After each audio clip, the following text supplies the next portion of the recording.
My name is Marcus Thompson, and for 12 years I served as a cryptozoologist consultant for a classified military division that officially doesn't exist.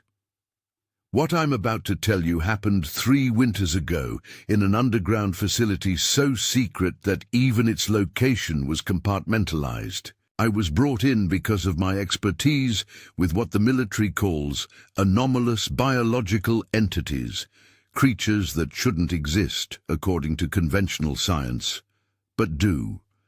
I had been living in relative isolation in the Colorado Rockies for 2 years after my discharge, studying local wildlife patterns and trying to forget the things I'd seen in government service. My cabin sat at 8,000 feet elevation, surrounded by dense pine forests that stretched for miles in every direction. The nearest town was Silverdale, population 432, and even that was a 40-minute drive down treacherous mountain roads. I chose isolation deliberately. After witnessing what humanity was capable of in those underground laboratories, I needed the silence of the wilderness to restore something essential that had been stripped away. My days followed a predictable rhythm. I'd wake before dawn, brew coffee over my wood stove, and spend the morning hours observing the local wildlife through high-powered binoculars. Elk, mountain lions, black bears, I documented their behaviors, their territorial patterns, their seasonal migrations. It was honest work that felt clean after years of participating in projects that violated every natural law I understood. The mountains didn't lie. The animals didn't manipulate or deceive. They simply existed according to their nature, and that purity was healing in ways I couldn't have anticipated. The call came on a Tuesday morning in late November, when the first heavy snows had begun to accumulate. I was splitting firewood behind my cabin when my satellite phone buzzed, a number I recognized, but had hoped never to see again. Thompson. The voice was Colonel Sarah Mitchell, my former commanding officer. "We need you." "I'm retired, Sarah, you know that." "This isn't a request. We have a situation that requires your specific expertise. A transport will arrive at your location in 6 hours." The line went dead before I could respond. I stood there in the falling snow, axe in my hands, knowing that my carefully constructed solitude was about to shatter. When the military says they need you, especially the division I'd worked for, refusal isn't really an option. They have ways of making cooperation seem preferable to the alternatives. The helicopter arrived precisely on schedule, a black Sikorsky that materialized through the snowfall like a mechanical wraith. I packed minimal supplies, just enough clothes for a week, my field notebooks, and my grandfather's hunting knife that had become something of a talisman during my years in service. As we lifted off, I watched my cabin shrink below us until it disappeared entirely into the white expanse of forest. Something told me it would be a long time before I saw it again. The flight took us south and west, deeper into the Colorado mountains. After 2 hours, we began descending toward what appeared to be an unremarkable valley flanked by steep canyon walls. As we dropped lower, I could see the telltale signs of a military installation, geometric patterns in the landscape that weren't quite natural, areas where the snow fell differently, suggesting underground structures beneath. We landed on a helipad that I realized was actually a massive elevator platform. Within minutes, the entire landing area began to descend into the mountain itself. The facility that revealed itself as we dropped was staggering in its scope. Level after level of corridors, laboratories, and containment areas carved directly into the living rock. This wasn't just a research facility. It was an entire underground city dedicated to studying things that weren't supposed to exist. Colonel Mitchell met me at the security checkpoint on level 7. She looked older than when I'd last seen her, with new lines around her eyes and a tension in her posture that spoke of sleepless nights. Her grey hair was pulled back in its usual severe bun, but there were strands that had escaped, giving her an uncharacteristically disheveled appearance. "Marcus," she said, extending her hand, "thank you for coming." Like I had a choice, I replied, but shook her hand anyway. Her grip was firm, but I noticed a slight tremor in her fingers. "Walk with me," she said, leading me down a corridor lined with reinforced steel doors. Each door bore a different designation. Subject 7, Subject 12, Subject 23. Whatever they were containing here, there were a lot of them. 3 weeks ago, Mitchell began, our retrieval team captured something in the Canadian wilderness, northern Alberta, near the Mackenzie River. Local indigenous communities had been reporting unusual activity for months. Livestock disappearances, strange tracks in the snow, sounds that didn't match any known wildlife. We stopped at an observation window that looked into what appeared to be a large, empty chamber. The walls were lined with sensors and cameras, and I could see scorch marks on the concrete that suggested previous inhabitants had been less than cooperative. The team found it feeding on a moose carcass about 30 miles from the nearest settlement. When they attempted to tranquilize it, the creature killed 2 of our operatives before they could bring it down. Mitchell's voice was carefully neutral, but I could hear the strain beneath her professional demeanor. "What kind of creature?"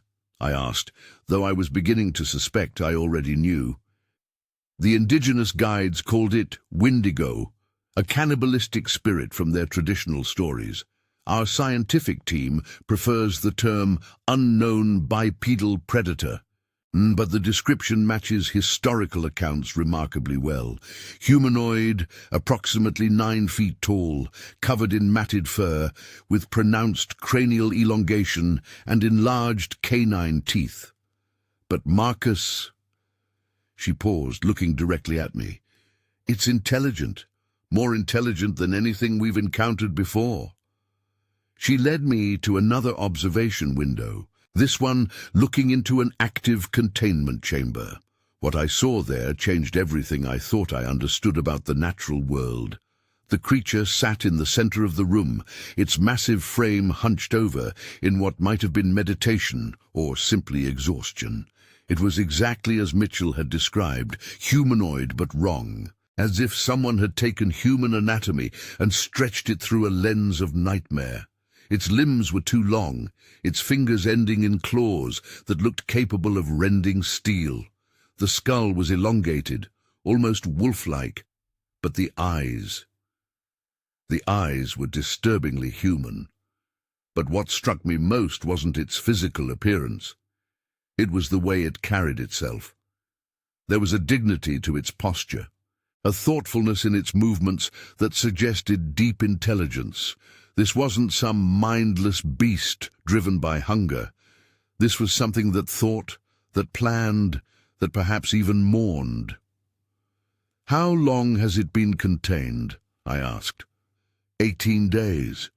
It hasn't eaten anything we've offered, hasn't shown any aggressive behavior since the initial capture. It just sits there. Sometimes it makes sounds that almost seem like language, but our linguists can't make sense of the patterns. As if sensing our observation, the creature slowly turned its head toward our window. Its eyes met mine through the reinforced glass, and I felt a chill that had nothing to do with the facility's climate control. Those eyes held knowledge, pain, and something that might have been resignation. It wasn't looking at me like prey or predator.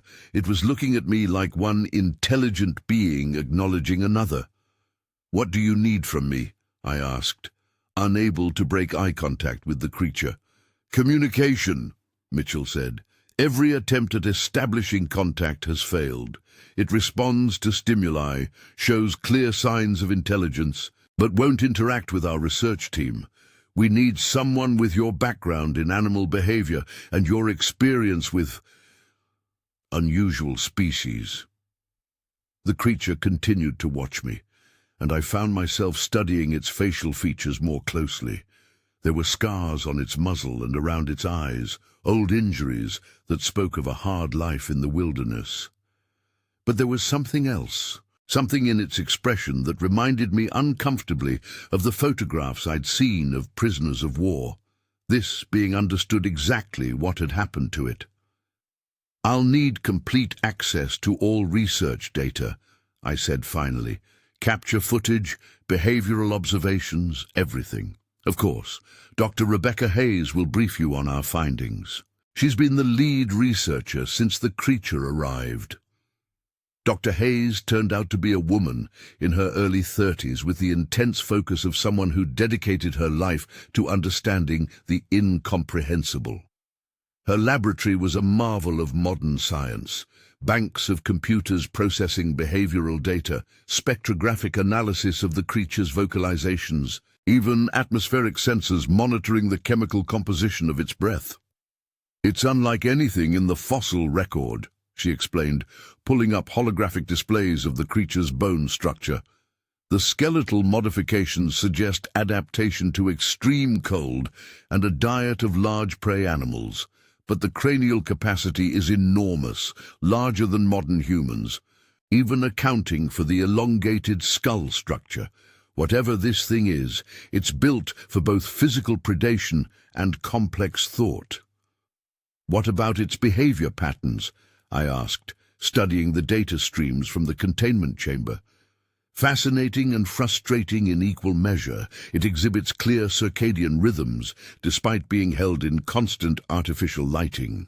Every morning at what would be dawn in its natural environment, it performs what can only be described as a ritual. Specific movements, vocalizations that follow consistent patterns. It's as if it's praying, or perhaps mourning." The thought struck me like a physical blow. Mourning what? "That's what we can't determine. The ritual began on its third day of containment and hasn't varied since. 7 minutes and 43 seconds every morning, same sequence of movements and sounds. I spent the rest of that day reviewing footage from the creature's capture and subsequent containment. What I saw in those recordings convinced me that we weren't dealing with some primitive beast driven by instinct. The creature had been found in a carefully constructed shelter made from woven branches and animal hides. Around the shelter were arranged what could only be called totems, carved bones and stones placed in deliberate patterns that suggested ritual significance. During the capture, the creature hadn't fought like a cornered animal. Its movements were strategic, defensive rather than purely aggressive. It had killed the 2 operatives, yes, but only after they'd destroyed its shelter and scattered its totems. In the footage, I could see the moment when the creature realized what the humans had done to its sacred space. The expression on its elongated features was unmistakably one of grief and rage. That night, I couldn't sleep. My quarters were just 3 levels above the containment area, and I found myself thinking about the creature sitting alone in its concrete cell. It had been torn from its life in the wild, its home destroyed, its freedom stripped away. And for what? So we could study it like a laboratory specimen, reduce its mystery to data points and behavioral observations. I'd seen this pattern before in my years of government service. The military's approach to the unknown was always the same.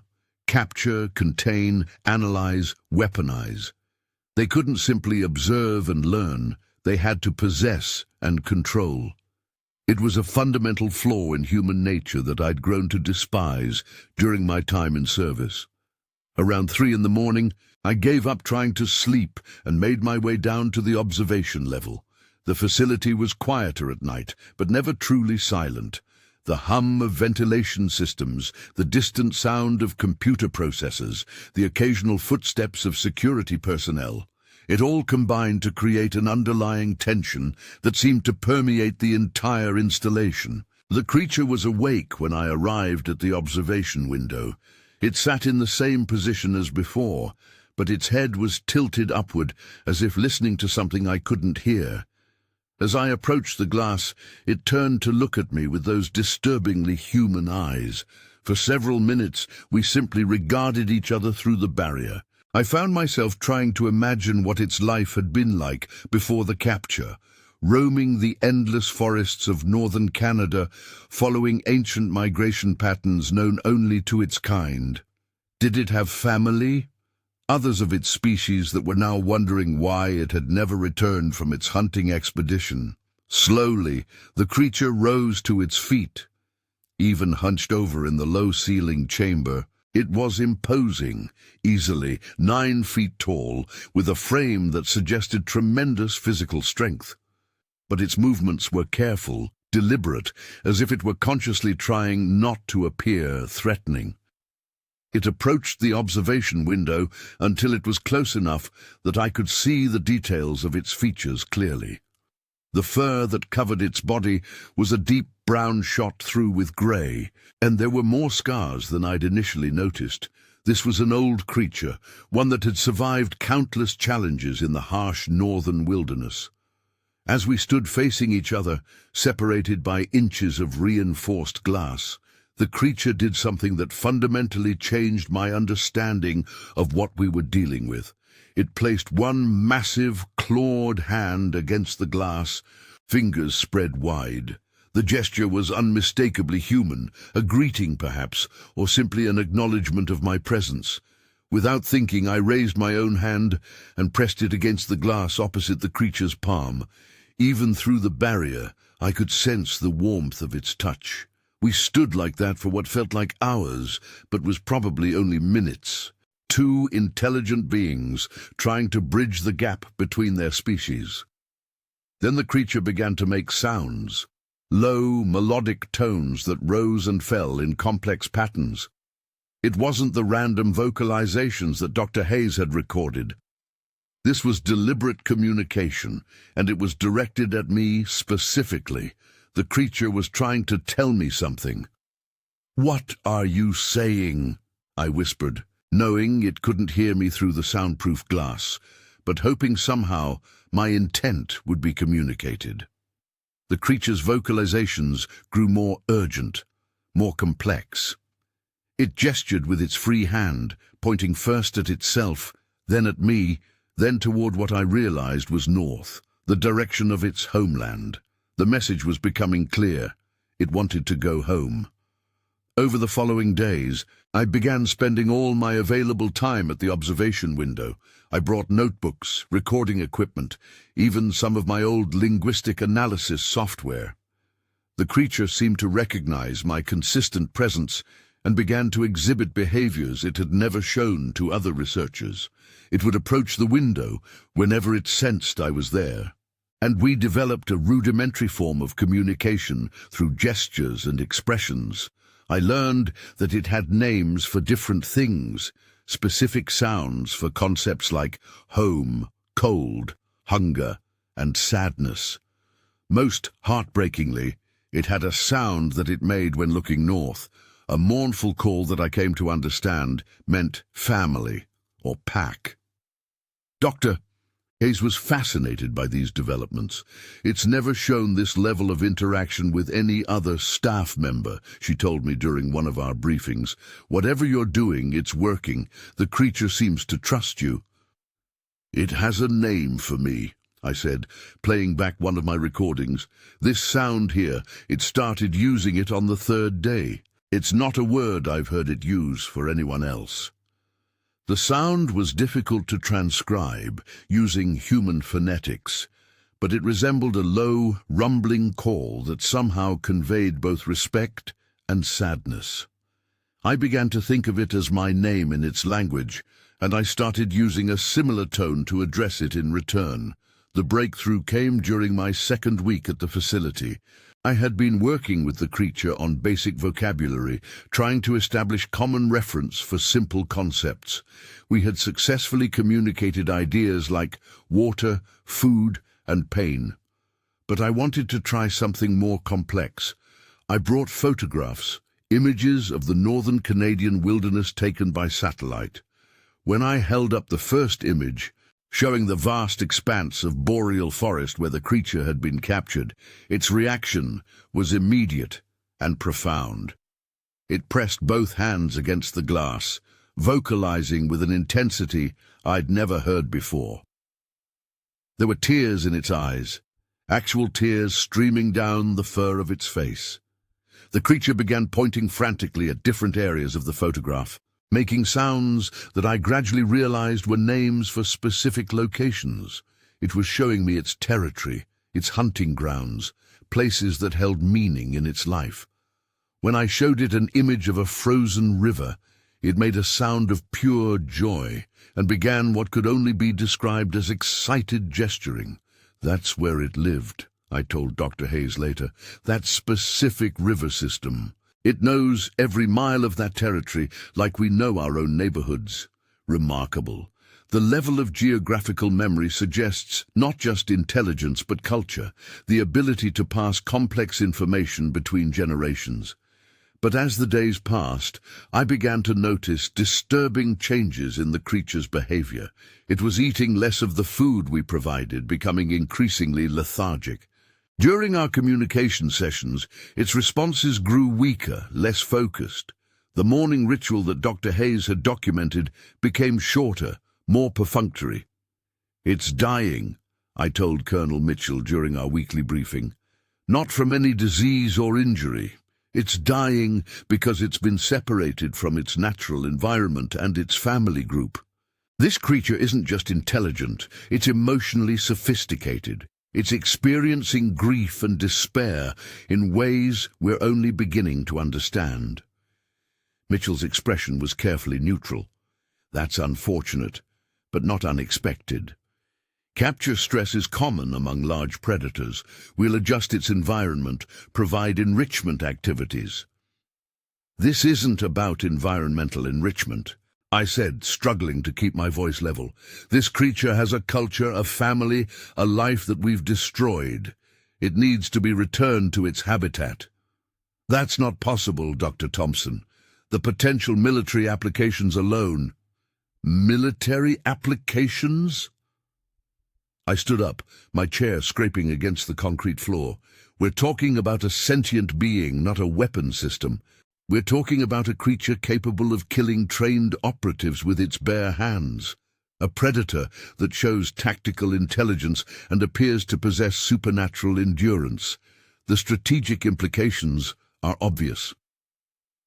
I realized then that nothing I could say would change the military's fundamental approach to the creature. They saw it as a resource to be exploited, not a being with rights and needs of its own. It was a perspective I'd encountered countless times during my years in service, and it never failed to disgust me. That night, I made a decision that would define the rest of my life. I couldn't stand by and watch this magnificent creature waste away in a concrete cell while bureaucrats debated how to weaponize its capabilities. If the military wouldn't release it, I would find another way. The security systems in the facility were sophisticated, but I'd helped design some of them during my years of service. I knew their weaknesses, their blind spots, their maintenance schedules. More importantly, I had access codes that hadn't been changed since my official retirement, an oversight that was about to become critical. I began my preparations carefully, studying the facility's layout and identifying the most feasible escape route.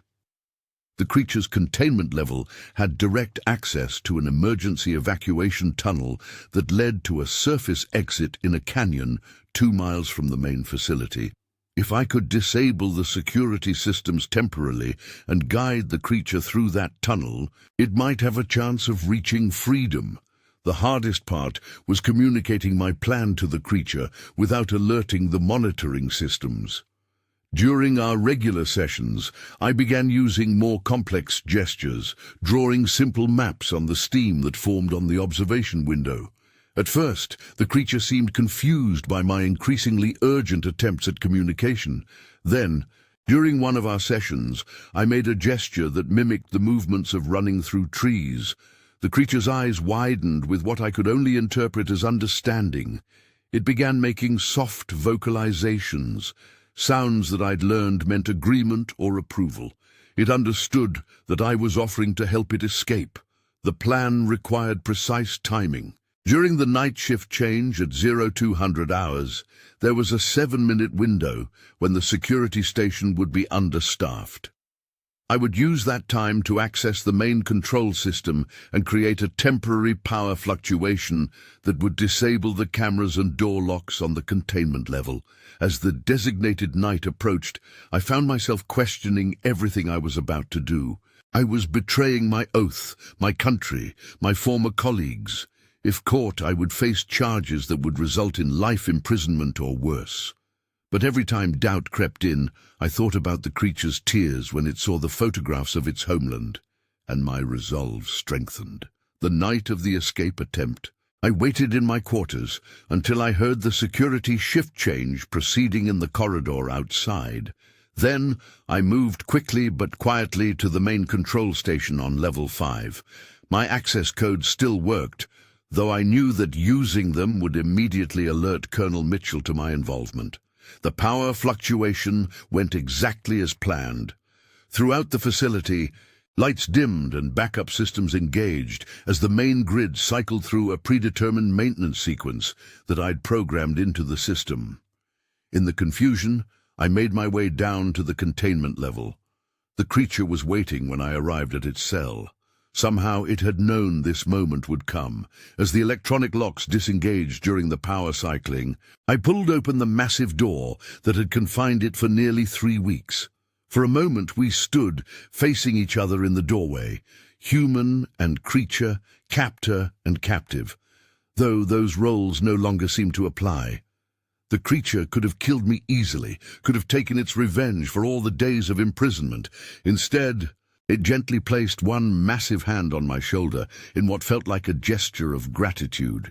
"This way," I said, knowing it couldn't understand my words, but hoping my tone would convey urgency.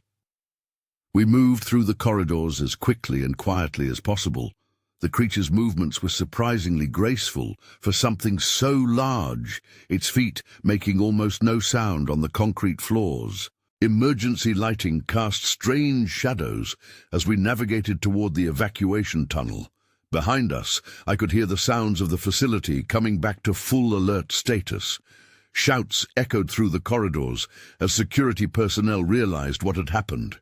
We had minutes before pursuit would begin in earnest. The entrance to the evacuation tunnel was hidden behind a maintenance panel that required both a key card and a numerical code.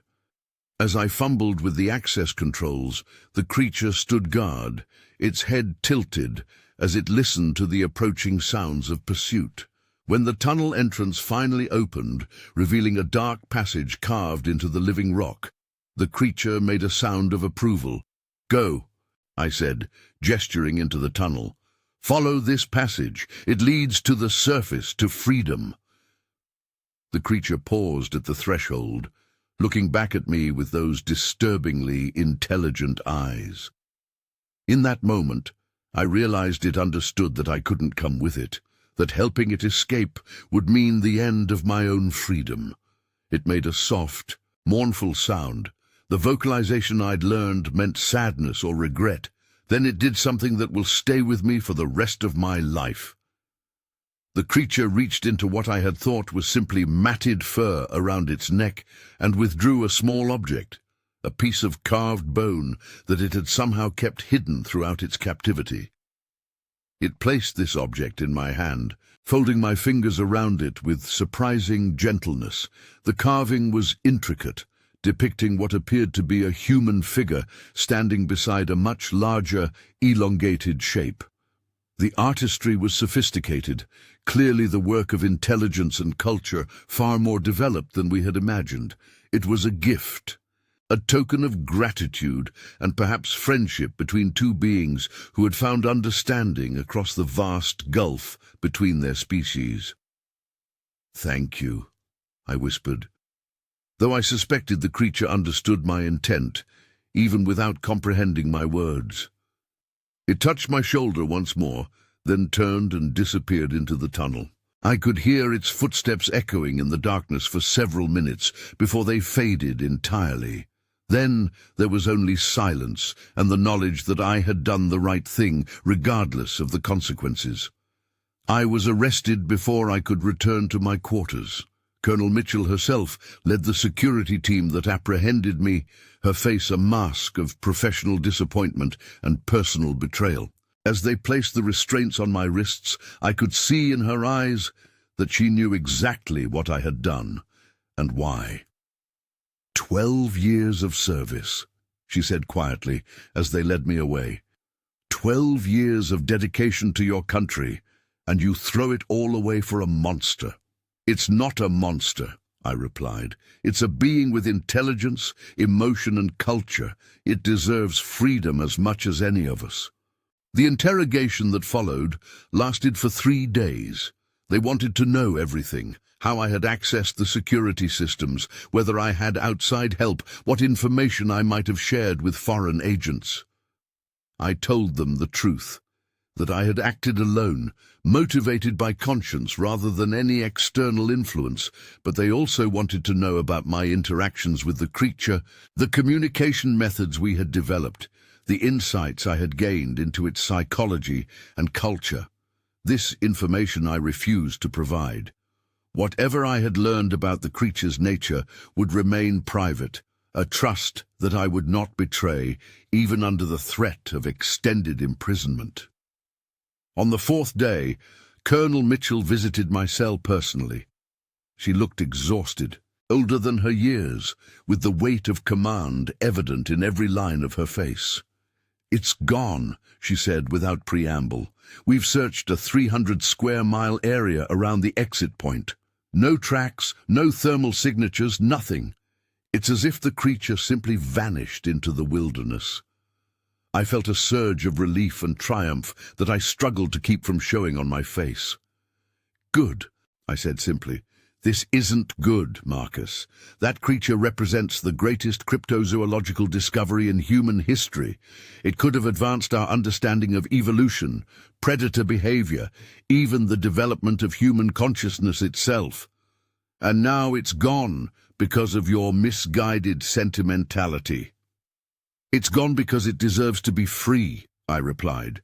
"Because intelligence and emotion aren't uniquely human traits, and imprisoning a sentient being for scientific advancement is morally inexcusable." Mitchell was quiet for a long moment, studying my face as if seeing me clearly for the first time.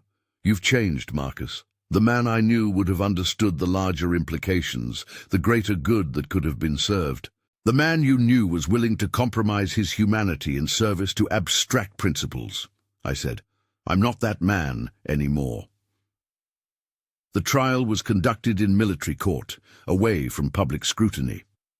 The charges included treason, violation of classified protocols, destruction of government property, and endangering national security.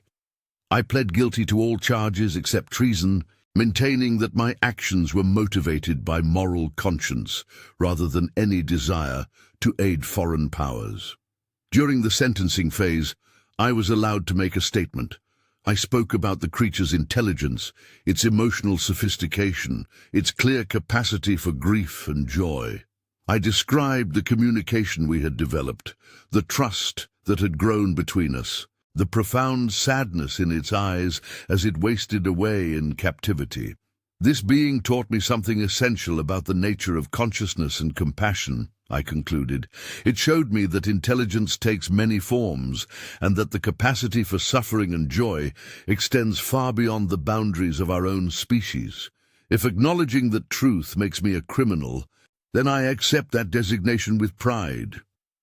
The judge, a career military officer named Colonel Harrison, listened to my statement with an expression of professional neutrality. When I finished, he was quiet for several minutes before delivering his verdict. "Dr. Thompson," he said finally, "your actions represent a fundamental breach of military protocol and national security. However, your service record and the circumstances of your philosophical evolution have been taken into consideration. You are hereby sentenced to 10 years of imprisonment, with the possibility of parole after 5 years contingent on psychological evaluation and demonstrated rehabilitation."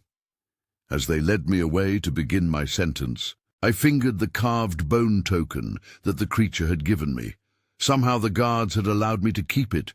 Perhaps they saw it as a harmless trinket, rather than the profound symbol of interspecies understanding that it truly represented. I served 4 years and 8 months of my sentence at Fort Leavenworth military prison. During that time, I thought often about the creature and wondered whether it had successfully returned to its homeland. I imagined it reuniting with others of its kind, sharing the story of its captivity and the strange human who had helped it escape. The carved bone became my most treasured possession during those years of imprisonment. I studied its intricate details daily, marveling at the sophistication of its creation and the cultural knowledge it represented. The figure depicted in the carving seemed to tell a story, perhaps the first encounter between the creature's people and humanity, or maybe a prophecy of understanding between our species. During my final year of incarceration, I began writing detailed accounts of my experience with the creature. Not the clinical observations that the military had wanted, but personal reflections on what I had learned about consciousness, communication, and the nature of intelligence itself. I wrote about the profound sadness I had seen in its eyes, the dignity with which it had endured captivity, and the grace it had shown in forgiveness. I was released on a cold February morning with little more than the clothes on my back and the carved bone token that had sustained me through my imprisonment. The world had changed during my years behind bars, but the mountains of Colorado remained the same. I returned to my cabin to find it exactly as I had left it, preserved by a trust fund that had been established by an anonymous benefactor who, I suspected, might have been Colonel Mitchell herself. The isolation felt different now. Where once it had been a retreat from the disappointments of human nature, it now felt like a sacred space for contemplation and memory. I resumed my wildlife observations, but with a deeper appreciation for the complexity and dignity of all living things. Every creature I encountered reminded me of the profound intelligence I had witnessed in that underground facility. Months passed in quiet reflection. I wrote during the mornings, observing the natural world during the days, and spending evenings studying the carved bone token by firelight. Gradually, I began to notice changes in the local wildlife patterns. Creatures that had never been seen in this area were suddenly appearing, not just individuals, but what appeared to be scout parties or advance groups exploring new territory. Then, on a morning in early November, almost exactly 3 years after the creature's escape, I found tracks in the snow around my cabin. They were unmistakable. Massive, elongated footprints that could only have been made by the being I had helped escape. The tracks circled my cabin several times, as if the creature had been observing me for some time before deciding whether to approach. I followed the tracks into the forest, my heart racing with anticipation and wonder. About a quarter-mile from my cabin, in a small clearing surrounded by ancient pines, I found what I was looking for. The creature stood waiting for me, but it was not alone. 2 others flanked it, smaller individuals that shared its basic anatomy but showed subtle variations in size and coloring, family members perhaps, or members of its social group. All 3 watched me approach with calm intelligence, showing no fear or aggression. As I entered the clearing, the creature I had known stepped forward. It had changed during its time back in the wild. Its coat was fuller and healthier, its posture more confident. But the eyes were the same, still holding that profound intelligence and depth of emotion that had first convinced me of its true nature. The creature made the sound that had been my name in its language, a low, rumbling call that conveyed both recognition and affection. Then it gestured to its companions, making other sounds that I interpreted as introductions. These were its people, and it was sharing them with me just as I had shared my world with it. For the next hour, We communicated through the gestures and sounds we had developed during its captivity. The creature told me about its journey home, the reunion with its family group, and the stories it had shared about the strange human who had helped it escape. Its companions observed our interaction with curiosity and what seemed like approval. When it was time for them to leave, the creature approached me one final time. It reached out and touched the carved bone token that I wore on a cord around my neck, making soft sounds of approval. Then it gestured toward the mountains, toward the vast wilderness that was its true home, and made a sound that I had learned meant always or forever. The message was clear.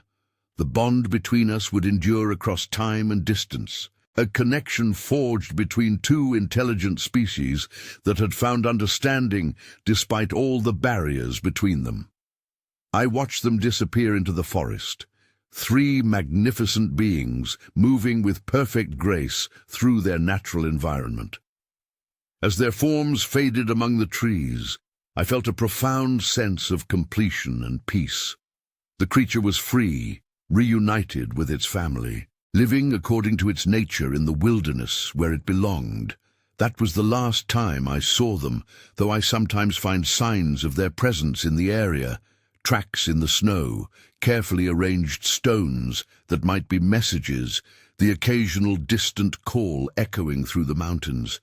I know they're out there, living their ancient lives in harmony with the natural world, and that knowledge brings me a satisfaction deeper than anything I experienced during my years of military service. I've never spoken publicly about my experience until now. The military classified everything related to the creature, and my parole agreement included strict provisions about discussing my involvement with the project. But those legal constraints expired last month, on the 5th anniversary of my release, and I felt compelled to share this story. There are those who would dismiss what I've told you as fantasy or delusion. Others would argue that I betrayed my duty to human advancement by allowing such a significant scientific discovery to escape. But I know what I experienced, and I know the profound intelligence and emotion I witnessed in that underground facility. The creature I helped escape wasn't a monster or a weapon or a scientific specimen. It was a being with consciousness, culture, and capacity for both suffering and joy. It deserved freedom and dignity as much as any human, and I would make the same choice again without hesitation. Sometimes, late at night when the mountain wind howls through the pines, I hear sounds that might be their calls echoing across the wilderness. In those moments, I touch the carved bone token and remember the trust that developed between two very different forms of consciousness, the friendship that transcended species boundaries, and the profound lesson about the nature of intelligence and compassion. The token itself has become my most treasured possession, not just for its artistic beauty, but for what it represents. Proof that understanding is possible between any intelligent beings willing to approach each other with openness and respect. The carving tells a story of cooperation rather than domination, of recognition rather than exploitation. In my final years, I've become something of a hermit, but not out of misanthropy or fear. Rather, I've chosen solitude as a form of guardianship, watching over this small corner of wilderness where ancient forms of consciousness still move through the forests unseen by the modern world. I've appointed myself as an unofficial sentinel, someone who understands the importance of preserving spaces where mystery can still exist. The scientific community would undoubtedly be fascinated by what I learned during those weeks of communication with the creature. The linguistic patterns, the evidence of sophisticated culture, the implications for our understanding of consciousness itself. All of it represents knowledge that could advance human understanding in profound ways. But some knowledge comes with responsibilities that transcend academic curiosity. I made a promise to a being that trusted me with its freedom, and I will honor that trust until the day I die. The creature's people have the right to exist without human interference, to maintain their ancient ways in the vast wilderness areas that remain untouched by our civilization. My role is not to reveal their presence, but to protect their anonymity, to serve as a bridge of understanding should that ever become necessary. As I write these final words, snow is beginning to fall outside my cabin windows. Winter comes early to these mountains, and with it the deep silence that allows me to hear the subtle sounds of the wilderness, the movements of deer through the underbrush, the distant calls of owls, and sometimes, carried on the wind, sounds that might be the voices of creatures that officially don't exist. The carved bone token sits on my desk beside these pages, its intricate details visible in the lamplight. The story it tells is one of hope, the possibility that intelligence and compassion can bridge any gap between different forms of life. In a world increasingly divided by fear and misunderstanding, that message feels more relevant than ever. I don't know how much longer I'll remain in these mountains. Age is taking its toll, and the isolation that once felt healing now sometimes feels lonely. But I know that my time here has been well spent, that I've served as a guardian of secrets that deserve protection. The trust placed in me by the creature has defined the final chapter of my life in ways I never could have anticipated. When my time comes, I've arranged for these pages to be published, along with detailed coordinates for the location where the creature was originally captured. Not so that others can hunt for its people, but so that the area can be designated as protected wilderness, forever safeguarded from the kind of scientific exploitation that nearly destroyed one magnificent being's life. The world is full of mysteries that we're not yet ready to understand, forms of consciousness that exist beyond our current comprehension. Sometimes the greatest wisdom lies not in seeking to capture and analyze these mysteries, but in recognizing their right to exist undisturbed. The creature taught me that intelligence takes many forms, and that the capacity for wonder and respect is perhaps the highest expression of consciousness, regardless of species. In the end, what matters most is not what we can learn from the unknown, but how we choose to respond when we encounter it. Do we approach with dominance and exploitation, or with humility and respect? The choice we make reveals more about our own nature than any scientific discovery could. The creature chose trust and forgiveness despite its imprisonment and suffering. In return, I chose to honor that trust with my freedom and my future. It was a transaction that enriched both our species, a moment of understanding that transcends the boundaries between human and non-human consciousness. As I conclude this account, I can hear the wind picking up outside, carrying with it the scents and sounds of the deep wilderness. Somewhere out there, in the vast forests that stretch to the horizon, ancient forms of life continue their eternal cycles. They hunt and rest, they raise their young, they maintain their cultures and traditions as they have for countless generations. And somewhere among them, a creature that once knew captivity now lives in freedom, sharing the story of the strange human who chose compassion over duty, understanding over exploitation. In its own language, using concepts I can only imagine, it tells others of its kind about the possibility of coexistence, about the potential for trust between species separated by vast gulfs of evolution and experience. That story, told in a language I'll never fully understand, may be my greatest legacy. Not the scientific papers I published during my military service, not the classified research I conducted in underground facilities, but the simple act of choosing to seek consciousness and dignity in a form of life that defied our categories and expectations. The carved bone token will outlast me, carrying its message across generations that may understand its significance better than we do today. Perhaps someday, when humanity has learned greater wisdom about our place in the natural world, the story it tells will serve as inspiration for a new kind of relationship with the mysteries that surround us. Until then, I remain here in my mountain cabin, guardian of secrets and keeper of promises, watching over wilderness areas where wonder still exists and ancient forms of consciousness continue their timeless dance with the natural world.